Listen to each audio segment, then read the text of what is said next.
महाराष्ट्रामध्ये 2 नंबर असलेला धनगर समाज ह्याला एसटीचं आरक्षण स्वातंत्र्याच्या काळापासून आत्तापर्यंत मिळालेलं नाही, पण कुठेतरी आश्वासक चेहरा वाटला शिंदेसाहेब म्हणून आम्ही शिंदेसाहेबांना बिनशर्त पाठिंबा जाहीर केला आणि आज ज्या ज्या ठिकाणी महायुतीचे उमेदवार महाराष्ट्रामध्ये उभे आहेत त्या ठिकाणी आम्ही संपूर्ण ताकदीनिशी महाराष्ट्रामध्ये आम्ही त्या उमेदवाराच्या पाठीशी उभे आहोत. आज या ठिकाणी बोलताना मी इतकंच सांगेन की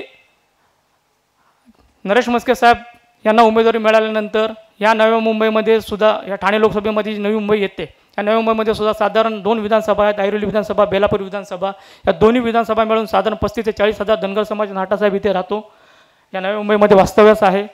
इथून पुढे ह्या इलेक्शनमध्ये तर आम्ही तुमच्यासोबत आहोत, पण इथून पुढे सुद्धा ज्या विधानसभा लागतील, कॉर्पोरेशन लागतील, यामध्ये सुद्धा आम्ही संपूर्ण ताकदीनिशी आम्ही तुमच्या पाठीशी उभे राहू. एवढं बोलून माझे 2 शब्द संपवतो. जय हिंद, जय महाराष्ट्र, जय मल्हार.